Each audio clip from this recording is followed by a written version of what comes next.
Hola, bienvenidos a un episodio más de Escena del Crimen.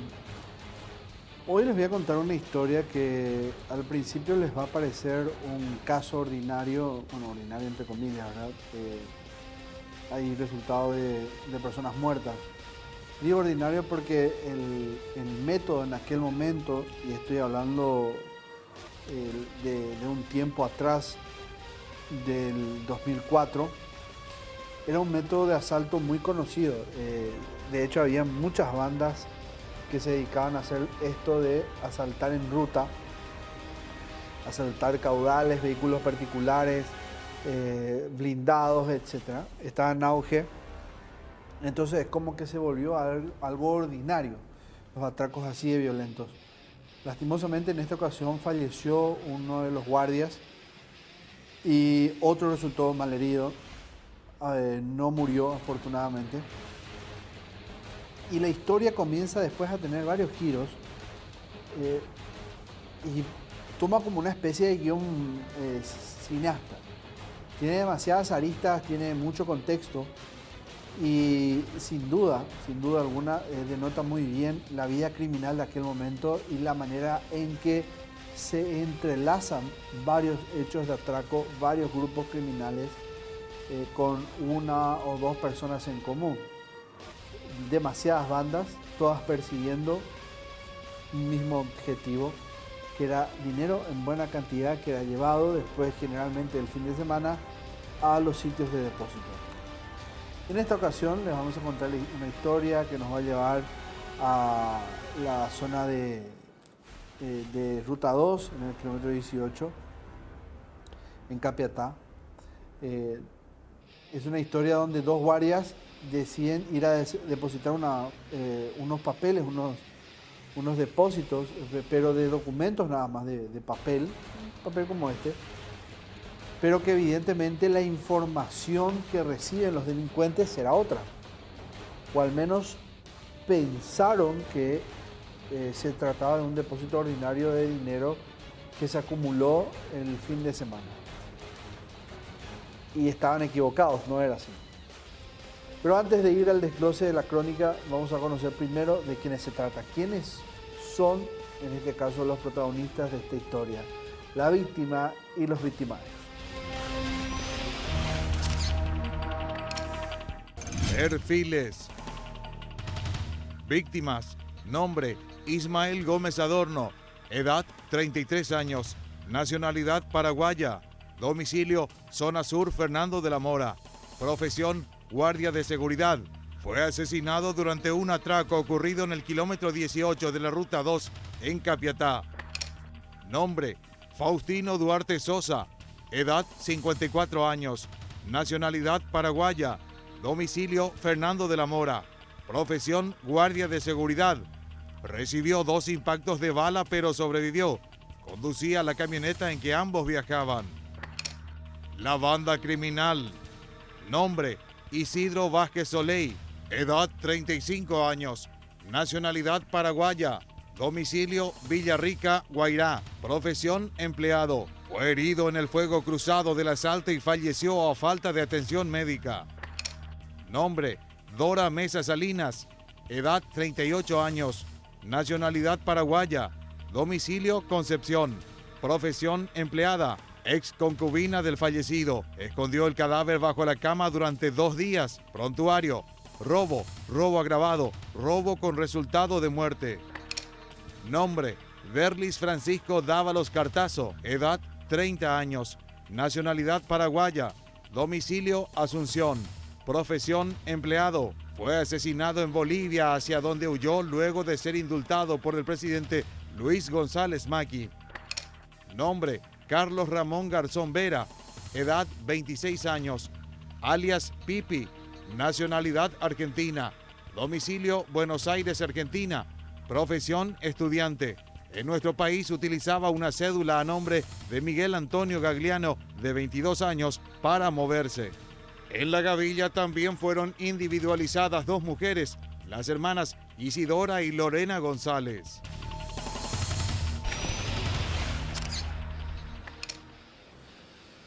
Bueno, como les adelantaba en parte, esta historia nos conduce al año 2004, era el 9 de enero de ese entonces.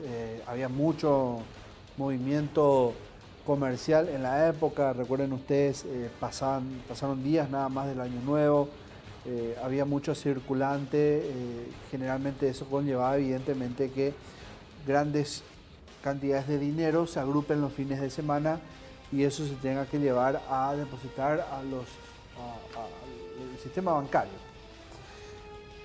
Estos dos guardias de seguridad recibieron la instrucción de llevar documentos a entregar a una financiera, hoy día banco, y para ello, bueno, hicieron todo el procedimiento estándar de lo que conlleva hacer, por ejemplo, un traslado con sigilo, ¿verdad?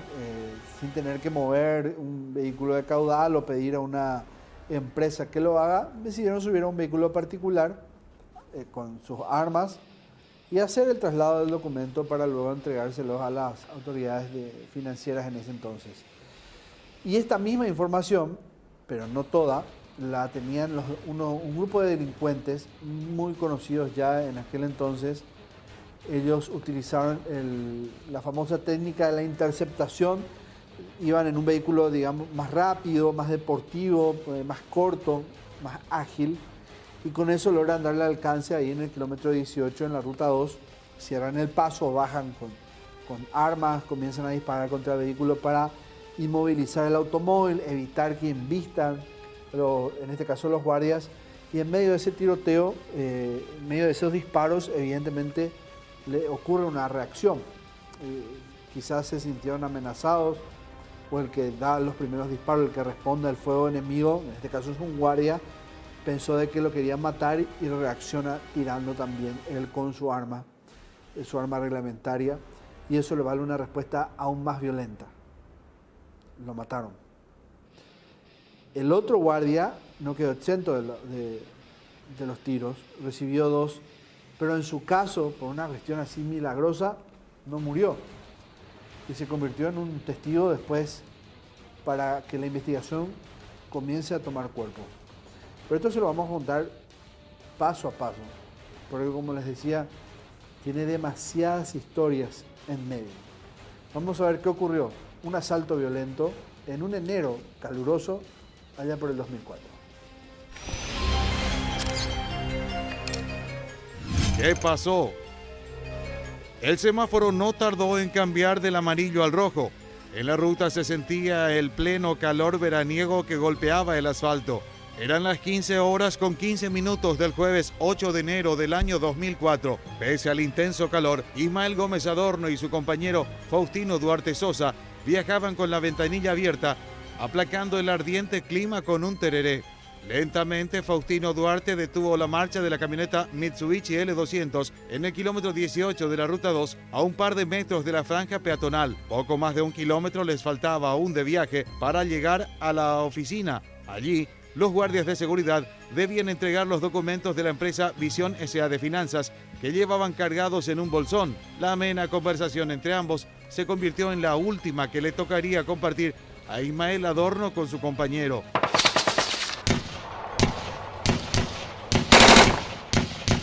Todo ocurrió tan rápido que apenas le dio tiempo de reaccionar. Al escuchar el ruido de la frenada brusca del automóvil Daewoo Cielo color blanco, que se detuvo un poco más adelante que ellos, ambos custodios quedaron en posición de alerta, pero en cuestión de segundos empezaron los disparos. Del automóvil descendieron 4 hombres armados con pistolas y rifles. Ellos abrieron fuego de inmediato contra la camioneta. El conductor no pudo reaccionar a tiempo, pero sí lo hizo su acompañante, quien también efectuó algunos disparos contra los atacantes. Hubo un asalto sobre la ruta en el kilómetro 18 de la ruta 2. Los maleantes actuaban en un vehículo de color blanco sin chapa.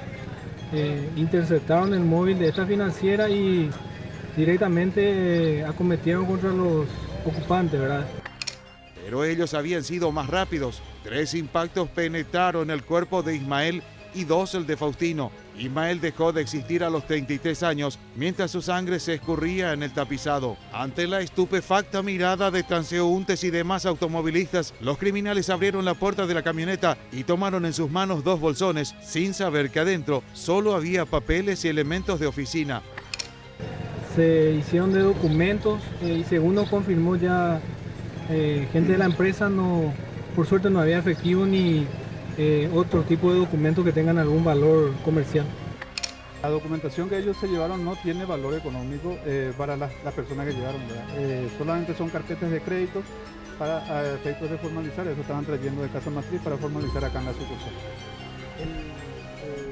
Digamos que manejan algún otro dato más, ustedes de cuál sería el móvil de Y supongo que ellos habrán pensado que nosotros transportamos valores ahí, ¿verdad? Pero realmente creo que se equivocaron grande y es una pena realmente lo que está sucediendo en este país.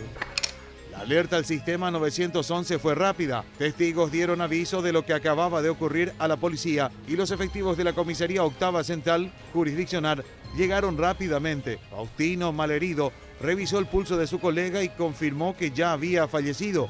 Al lugar también llegaron el fiscal de turno, Víctor Villaverde, y uno de los propietarios de la entidad, Julio César Yaquet Diarte. La camioneta acribillada quedó en la zona acordonada durante un par de horas, mientras agentes de criminalística levantaban evidencias del lugar.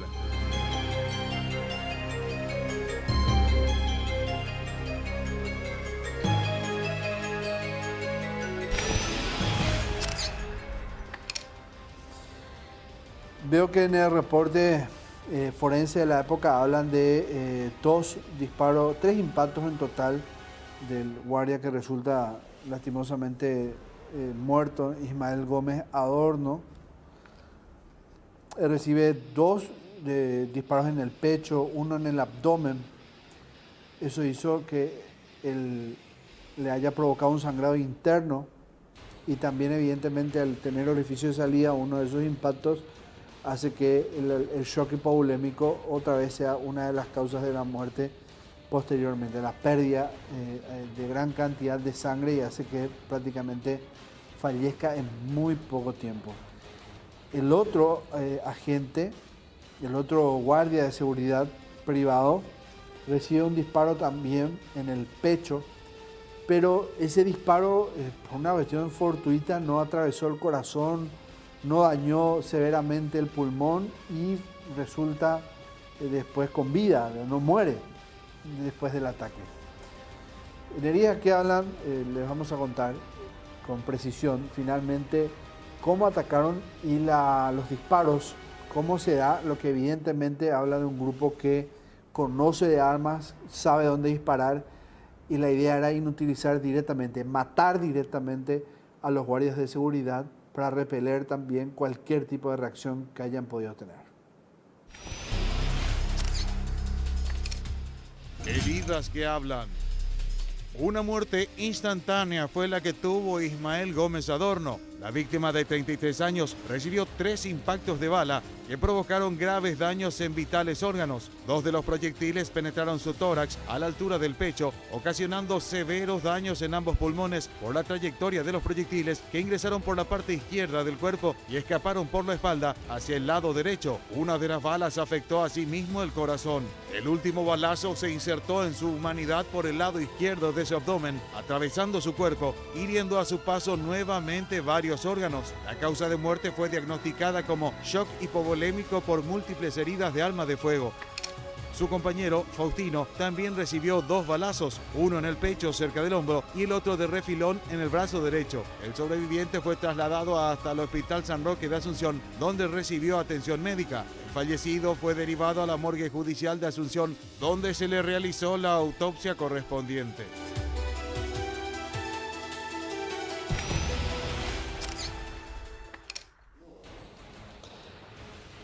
Bueno, faltar minutos nada más para hacer las 3:30 de la tarde. En aquel entonces tenemos al sol ahí bien arriba con mucha iluminación, lo cual evidentemente facilitaba, pero imperiosamente la visual.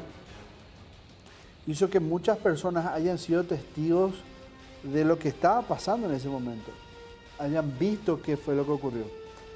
Y muchos de esos testigos coincidieron en que la reacción prematura al ataque brutal que hicieron los delincuentes, y esto hecho por uno de los guardias, lastimosamente el que murió, permite que uno de los delincuentes quede herido. Pues desemboca en eso. Y esto lo cuentan los testigos en aquel entonces. Ellos dicen, el hombre que bajó con un arma de fuego y apuntó directamente al vehículo, recibió un impacto de bala y quedó herido, lo cual sirvió para que después la policía comience a buscar una persona con las características físicas que describieron, pero enfocados en un sector. ¿Dónde creen? En los hospitales. Directamente en todos los hospitales de la zona del área central y fuera de ella comenzaban a sonar los teléfonos de urgencia de esos lugares, y era la policía averiguando si había llegado un hombre con una herida de bala, lo cual evidentemente iba a poder poner directamente en el foco de la investigación a quien en ese entonces ya más o menos iban haciéndose una idea de quién podía ser. Al menos aquellos policías que conocían de la foja de servicio de varios delincuentes que tenían esa característica de tomar por asalto en ruta. Los asaltos en movimiento, los asaltos violentos, los asaltos que buscaban grandes cantidades de dinero. Fue así que se pudo tener esas pruebas muy importantes, claves por decirlo de alguna manera. Uno de los delincuentes quedó herido y lo comenzaron a buscar. Un asaltante herido.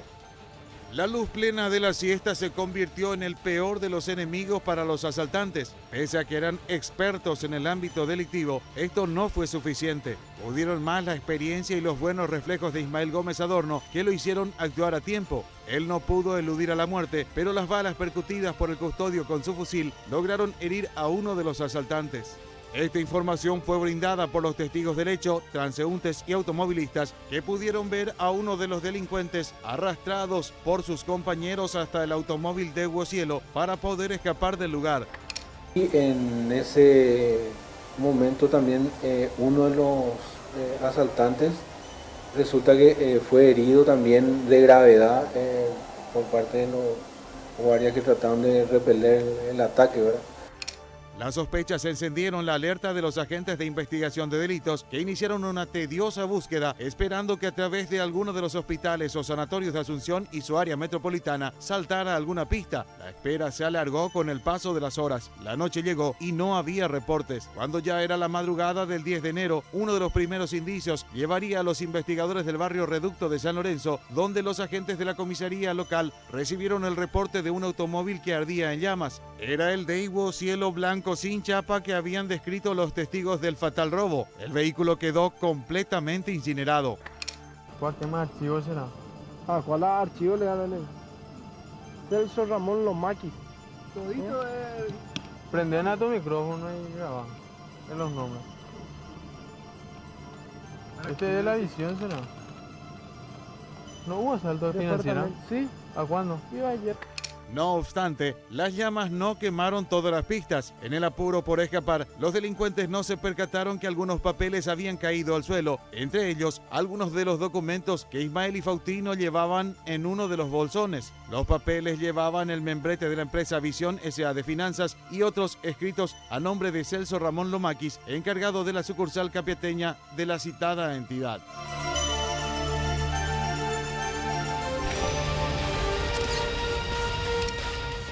Hoy estamos recordando un caso ocurrido en enero del año 2004, un asalto brutal que ocurrió sobre la ruta 2 en el kilómetro 18 en la ciudad de Capiatá. Un guardia de seguridad muerto, otro guardia herido con 2 disparos en el pecho, un delincuente herido que describieron los testigos de aquel momento, porque como era de siesta, todos prácticamente vieron lo que ocurrió en ese momento por los disparos, etc.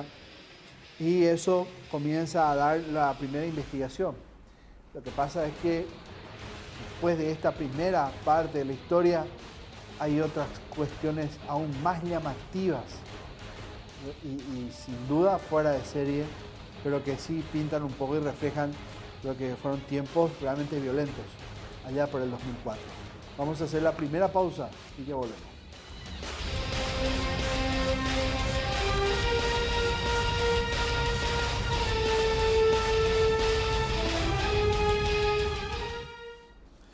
Hoy en Escena del Crimen estamos recordando el asesinato de un guardia de seguridad en un asalto violento que ocurrió en el año 2004, en enero para ser preciso.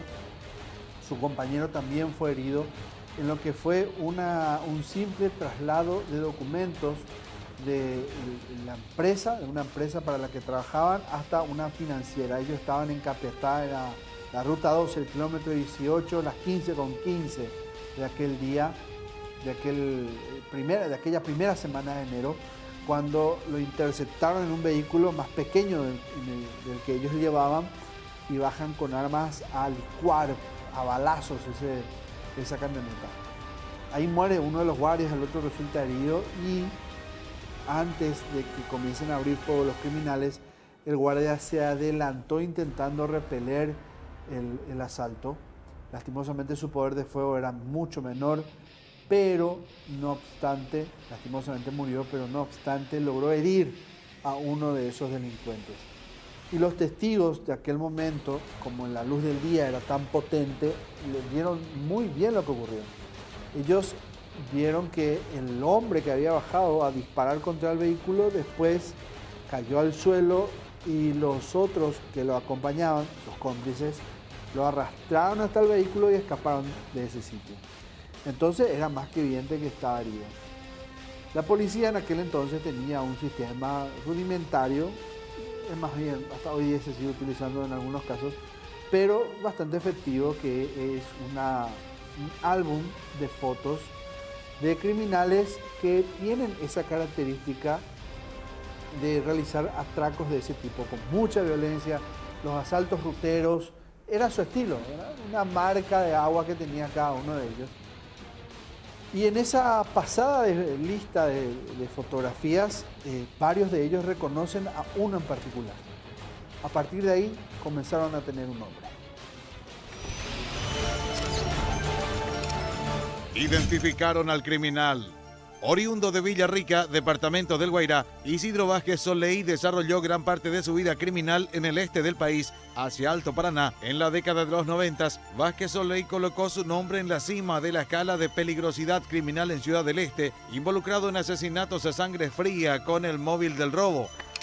Un día después se encontraría que esta persona herida de gravedad resultó ser identificado como Isidro Vázquez Soleí, una persona con muchos antecedentes por hechos punibles graves de asalto, de robo agravado, que según la información fue a fallecer hacia la ciudad de Villarrica, donde ya fue dejado prácticamente por sus compañeros cómplices del hecho.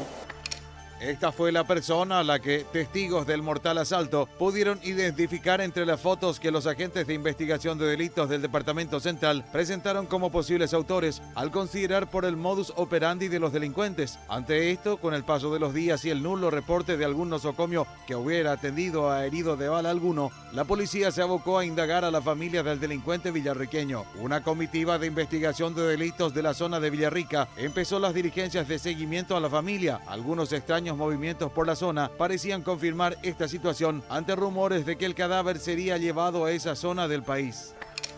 En aquel momento se había formado, se había comisionado, mejor dicho, como es el término que utilizan el personal policial de investigación del Departamento Central para investigar este caso y otros hechos que podían tener conexidad, y ese fue el dato al cual llegaron, ¿verdad? Llegaron a ubicar esa información en la ciudad de Villarrica. Pero el cuerpo de Vázquez Soleí no apareció. Cuando el mes de enero alcanzaba ya el día número 20, la investigación del caso trasladó a la policía hasta la vivienda de una mujer. Era Dora Mesa Salinas, pareja sentimental de Isidro. Ella tenía guardado un secreto que pronto saldría a la luz. En prosecución a la investigación sobre el robo de caudal ocurrido la semana pasada en la ciudad de Capiatá, en perjuicio de la financiera Visión. ¿Qué podemos decir acá? Y es la casa donde estaba viviendo sería uno de los supuestos actores que falleció a consecuencia de un impacto de bala, el señor Isidro Vázquez Soleil. En la casa situada en la esquina de las calles Bogotá y Chile de la ciudad de Ñemby, los efectivos policiales hallaron un certificado de defunción a nombre de Rafael Riveros Cuevas, identidad con la que fue enterrado Isidro Vázquez. Acá donde yo estoy no llegué a tener nunca un caso así donde se haya tenido que ocultar la identidad de un delincuente con el nombre de otra persona que no tenía nada que ver para poder tapar o esconder el cuerpo de un delincuente. Entonces, la verdad que no tuvimos en todos estos años, desde el 2004 hasta ahora, otro caso así donde se haya procedido. ¿Verdad? Por ahí de repente he escuchado que hay sí casos de narcotraficantes, incluso en otros países. No es tan inusual de repente hacer este tipo de desaparición de tanto de víctimas como de victimarios. Como ya llegaron a la casa de Dora Mesa, lo tenían identificado a Isidro, que en este caso era el famoso delincuente pirata del asfalto en aquel entonces. Ya solo necesitaban que ella cuente y revele qué es lo que pasó. En medio de presiones y presiones del estilo viejo de la policía de asfixiar con preguntas en este caso, a las personas sospechadas, un trabajo prácticamente psicológico, ella sintió esa presión y terminó confesando lo que realmente había hecho. Dora era parte del grupo de asaltantes y por eso decidió esconder, primero conseguir documentación de otra persona para borrar prácticamente el de Isidro o reemplazar la identidad de su novio muerto. Segundo, si es que llegaba a ser descubierta, lo más probable es que la iban a detener. Bueno, de todas formas la detuvieron. Pero en ese momento ella creyó que lo mejor era ocultar el cuerpo bajo la cama. Lo escondió bajo la cama. Dora Mesa Salinas no tardó en contar todos los detalles de la odisea en que se convirtió la tarea de intentar salvar la vida de su criminal novio, pero su grave situación lo llevó a la muerte. Un impacto de bala que ingresó por el abdomen con orificio de salida en la espalda, además de otro disparo en la pierna, produjeron una lenta y agónica muerte a Isidro Vázquez Soleil, pero su agonía no sería lo último por lo que tendría que pasar antes de ser llevado hasta su lugar de descanso eterno en el cementerio del este de Asunción. Esto llevó sus días de proceso, de acuerdo a la información que tuvimos en ese momento y que nos transmitió la gente de investigación. Él habría llegado aparentemente ya en estado agonizante y posiblemente con temor a acudir a algún centro de salud o algún hospital para poder curarse de herida de bala. Terminó falleciendo, ¿verdad? Y siendo abandonado por su grupo de compañeros de asalto, ¿verdad? Días después, casi más de 10 días después, es que el cuerpo es traído hasta el cementerio del este de la ciudad de Asunción con los datos falsos que se habían utilizado para el certificado de defunción, y con esa información para constatar, la Policía Nacional pide que nosotros solicitemos la orden judicial pertinente para poder ir a rescatar ese ataúd con el cuerpo de quien se sospechaba de que era Isidro Vázquez Soleil con otra identidad enterrado en el cementerio del este. Ella dijo a los policías que efectivamente su marido había participado del mortal asalto, lugar y momento donde fue mortalmente herido y por lo cual falleció al no recibir atención médica, y que Isidro Vázquez fue enterrado bajo la identidad de Rafael Riveros Cuevas mediante un certificado de fallecimiento falso emitido por la clínica Gallagher. El fiscal Víctor Villaverde ordenó la exhumación del cadáver y luego de la autopsia se confirmó que se trataba del fugitivo asesino a sangre fría. Esta situación llevó a la apertura de una investigación contra el doctor Diógenes Gallagher, titular de la clínica donde se expidió el certificado de defunción falso. Así se procedió, se consiguió una autorización judicial para hacer un anticipo jurisdiccional de prueba con la presencia de un juez para eventualmente utilizar en un juicio. y estuvo personal de criminalística, de investigación, de identificación para la toma de muestras de las huellas dactilares. Sacamos el cajón del cementerio del Este con el cuerpo que estaba adentro, llevamos hasta la morgue y se produjo la autopsia también con la presencia de un juez, de un defensor público para cubrir toda la parte legal y que no haya ningún cuestionamiento, ya eso pensando ya en el proceso legal, ¿verdad? Y se constató de que se trataba efectivamente de la información que tenía la policía era certera, ¿verdad? Isidro Vázquez Soler falleció a consecuencia de la herida y para hacer esta desaparición de su cuerpo se cometió un delito que es la producción de documentos públicos contenido falso. El médico fue imputado por el fiscal Rogelio Ortúzar por producción de documentos no auténticos y frustración de la persecución y ejecución penal. El criminal falleció el 12 de enero a consecuencia de un infarto al miocardio días después del atraco. Dora Mesa Salinas confesó que escondió 2 días bajo la cama el cadáver de Isidro, luego transitó durante varios días con el cuerpo en el maletero de un vehículo. Viajó hasta el departamento del Guairá, donde intentó enterrar a su novio en la tierra que lo vio crecer, pero la policía ya venía pisándole los talones. Y su pareja y otros familiares le quedan con el cuerpo de la persona y ven la forma de ocultar ese cuerpo utilizando datos de un tercero, una persona que no tenía nada que ver con el caso, y inscriben a Isidro Vázquez Soler con otro nombre, con otros datos como fallecido, ¿verdad? Entonces decidió regresar a Asunción y enterrarlo en la capital lo más pronto posible. Los investigadores descubrieron también que Rafael Riveros Cubas estaba vivo. Era un hombre residente en el barrio Barsequillo de San Lorenzo que trabajaba en el mercado de abastos de Asunción.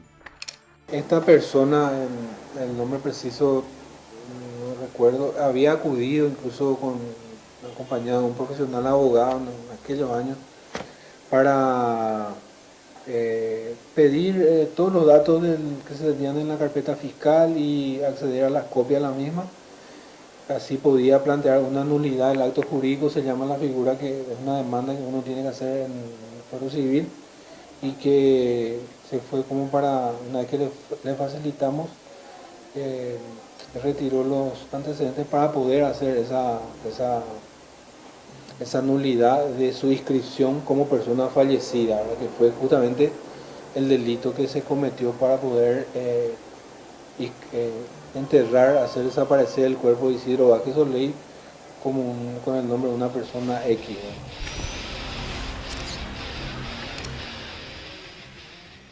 Ya en octubre, pasó mucho tiempo, por cierto, desde que ocurrió todo esto, pero en octubre de ese mismo año, la policía finalmente llegó a armar el organigrama de todos los integrantes de la gavilla. Obvio que en todo ese tiempo hubo demasiados días y meses para reorganizarse, reestructurarse, recobrar fuerzas, buscar otros miembros, rearmar prácticamente la gavilla. Tanto fue el tiempo que tuvieron para eso, que la policía descubrió a la banda, de acuerdo a un rastro que encontraron, que estaban ya planificando otro atraco de una característica similar al que ya habían hecho en enero. Mediante eso, mediante que ese tipo de organizaciones demanda demasiada logística, mucha infraestructura, es que los datos comenzaron a dispersarse en el submundo, donde la policía también tiene oídos, y fue así que lograron finalmente llegar hasta ellos. Primero identificarlos y llegar hasta ellos y desmantelar al grupo que había dado muerte a este guardia de seguridad, del cual uno también en su momento fue encontrado muerto bajo la cama. La investigación. Con uno de los asaltantes muertos, la investigación sobre la muerte de Ismael Gómez Adorno se fue debilitando. Las semanas transcurrieron unas tras otras sin novedades respecto a los autores del crimen hasta que se convirtieron en meses. Más de 9 meses después del asesinato, el nombre de Dora Mesa Salinas saldría una vez más al tintero como factor común entre la banda que mató al guardia de seguridad y una peligrosa gavilla desarticulada por la policía a los 15 días del mes de octubre del año 2004. Un argentino, 2 mujeres y varios hombres fueron detenidos. Entre ellos figuraban los nombres de Derlis Francisco Dávalos Cartazo, Miguel Ángel Gagliano, Lorenza e Isidora González y Dora Mesa. Todos estaban en un automóvil Volkswagen Senda esperando el momento oportuno para llevar a cabo un asalto cuando fueron sorprendidos por la policía alrededor de las 9:30 de aquel día. Derlis Francisco Dávalos Cartazo resultó ser un peligroso asaltante casi al mismo nivel que el fallecido Isidro Vázquez Soleil. El mismo se encontraba prófugo de la justicia luego de escapar de la cárcel de Tacumbú un año antes del asesinato de Ismael. En el tiempo que ejecutó su fuga, purgaba una pena por el asalto a la sucursal del Banco Nacional de Fomento en Paraguarí en el año 2002. Dávalos Cartazo fue detenido y encarcelado, pero en diciembre del año 2004 fue indultado por el presidente Nicanor Duarte Frutos. Luego de cometer una serie de nuevos asaltos en Asunción, partió hacia Bolivia, donde continuó con su foja delictiva y al ser detenido fue enviado a prisión. Pero el 22 de septiembre del año 2005 encabezó una fuga masiva en la penitenciaría de Palmasola en Santa Cruz de la Sierra, donde el 8 de octubre del mismo año fue abatido por la policía boliviana. Sus restos llegaron a Asunción el 19 de octubre a las 17:55 a través de un vuelo comercial. Miguel Antonio Gagliano, por su parte, resultó ser un peligroso criminal argentino involucrado en hechos de secuestros en Buenos Aires. Él mismo poseía una identidad falsa, pero en realidad era Carlos Ramón Garzón Vera, alias Pipi. Él era buscado por el plagio de Diego Peralta, un chico argentino de 17 años secuestrado en julio del año 2002, pero fue encontrado muerto en un tajamar luego de que su padre pagara 16.000 pesos, aproximadamente unos 100 millones de guaraníes en la época. 3 años más tarde, en noviembre del año 2007, Garzón Vera fue extraditado a su país para ser puesto a disposición de la justicia argentina.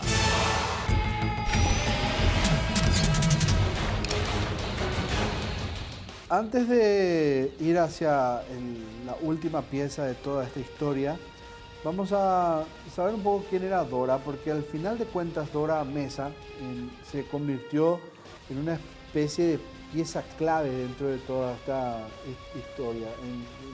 Tuvo, digamos, un protagonismo posterior al hallazgo ya del cuerpo inhumado de Isidro bajo otra identidad, su confesión de que lo escondió para evitar ser detectada, su conformación con otra gavilla, su intento de realizar otro atraco, sus antecedentes. Una personaje bastante particular que se ganó también su peso dentro del submundo una vez que la policía la descubrió por casualidad, por decirlo así, por casualidad en aquel momento cuando detrás de la pista de uno de los integrantes de esta gavilla finalmente saben que una mujer, esta mujer en particular, estaba como una de las principales protagonistas del grupo logístico de esta banda. Una mujer que también sirvió como pieza fundamental para después, dentro de la investigación, establecer o conectarla con otros hechos de atraco que se dieron en el departamento central, que tenían características muy similares a las que habían cometido en aquel entonces. Dora Mesa, una sin dudas protagonista de aquel momento llamados como los Piratas de la Patria. La concubina. Dora Mesa Salinas, pese a ser mujer, convirtió su identidad en un símbolo de miedo. Con más de una decena de antecedentes y órdenes de captura por diversos robos, asociación criminal y asesinatos, demarcó su sendero en el mundo criminal. Y resultó detenida y su pareja conocida como Dora Mesa.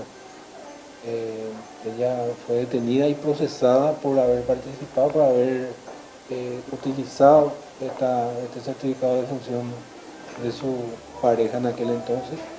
Terminó siendo condenada. Justamente estamos recabando ese dato para poder facilitar. Ella se sometió por la pena que tenía ese delito. Fue un delito, ¿verdad? Ella no participó en el asalto en sí, solamente en el ocultamiento y la falsificación del documento.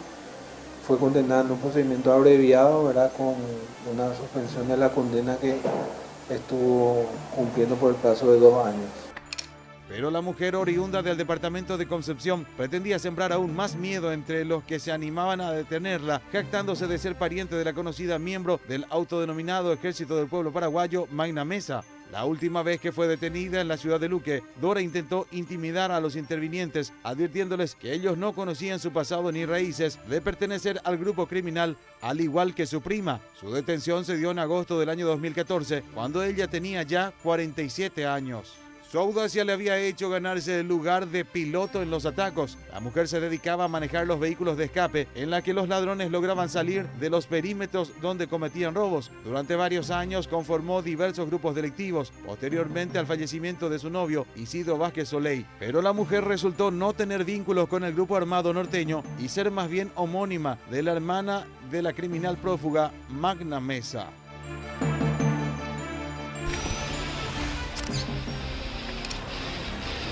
Vamos a hacer la segunda y última pausa en Escena del Crimen. Hoy estamos recordando un asesinato en medio de un asalto que ocurrió en el año 2004, en enero del 2004, sobre la Ruta 2 en el kilómetro 18, cuando este grupo, un grupo de piratas del asfalto, recibió una información, lo que se conoce en el mundo criminal como boca, una boca que les advirtió que iba a salir dinero de una empresa, se iba a depositar o una financiera. Era normal hacer eso, tenían esa rutina, pero se equivocaron, porque los guardias que ya tenían ellos marcados realmente no llevaban plata, sino que llevaban papeles que tenían que entregar, documentación que tenían que entregar en la financiera. No era el papel moneda, era un papel común. Bueno, lastimosamente murió un guardia en esa refriega, asesinado a balazos, 3 disparos. Su compañero también fue herido, pero él no murió. Lo cierto es que este guardia, en una actitud hasta valiente, intentando también él repeler los disparos, repeler el ataque, logra herir a uno de esos delincuentes que después muere.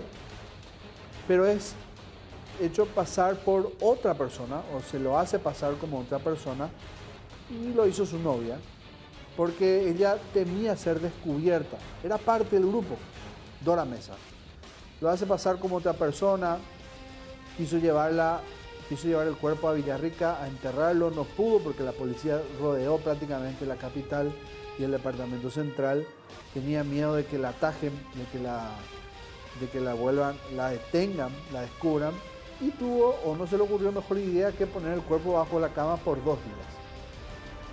Dora adquirió un protagonismo muy importante dentro de todo esto, porque después se descubrió que volvió a conformar otros grupos delictivos cuando la investigación policial no rendía los frutos que se necesitaba para aclarar el caso de enero, aquel golpe de enero. Al volver, la última parte de toda esta historia, un cierre que no terminó por cerrar toda la historia.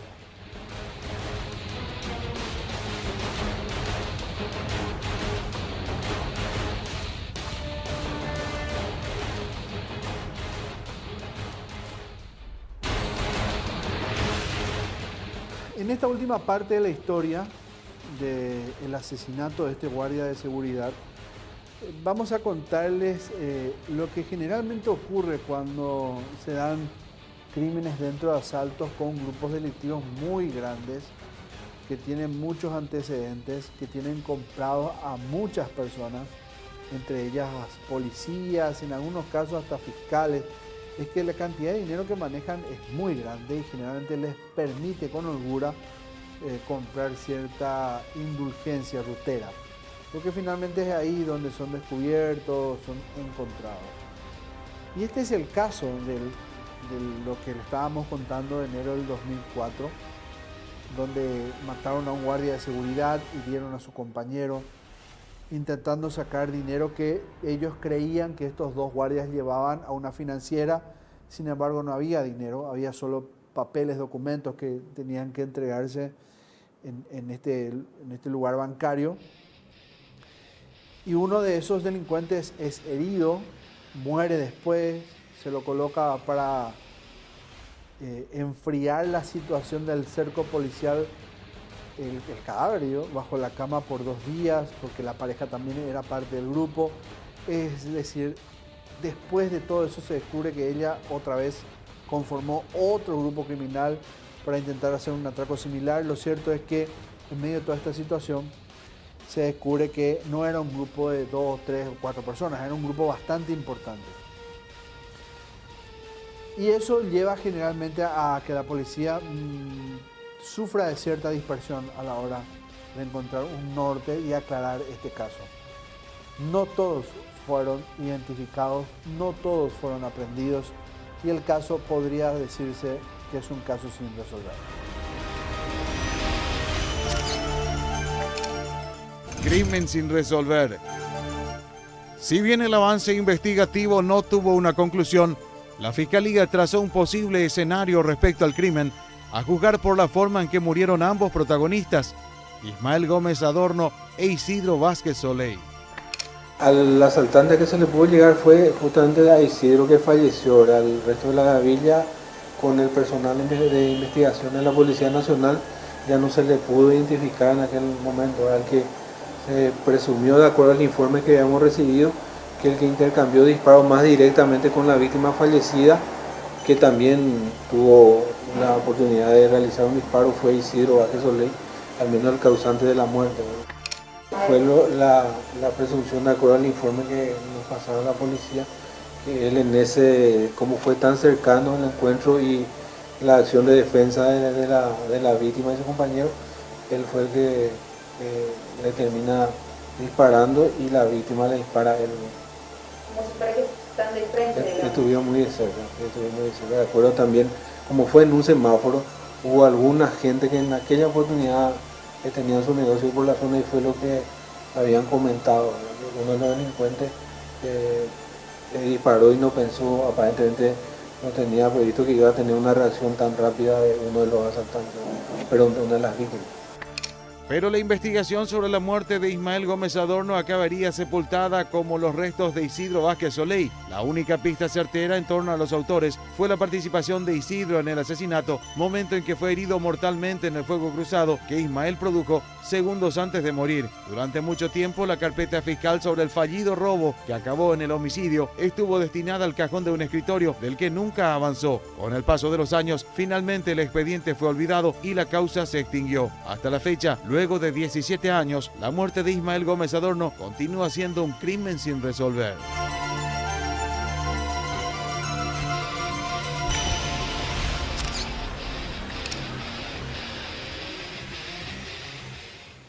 Y así llegamos al final de este capítulo de Escena del Crimen.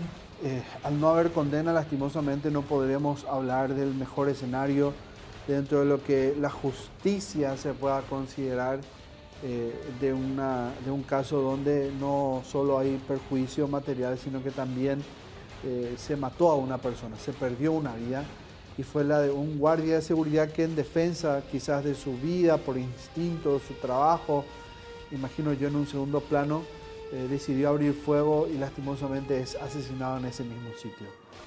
Hoy mucho no se sabe de estas personas, muy poco es lo que queda. Uno ya no está porque por obvias situaciones lo mataron, pero el resto no se sabe mucho si se retiró, si continúa, si entrenó a otras personas, si finalmente están detenidas o no.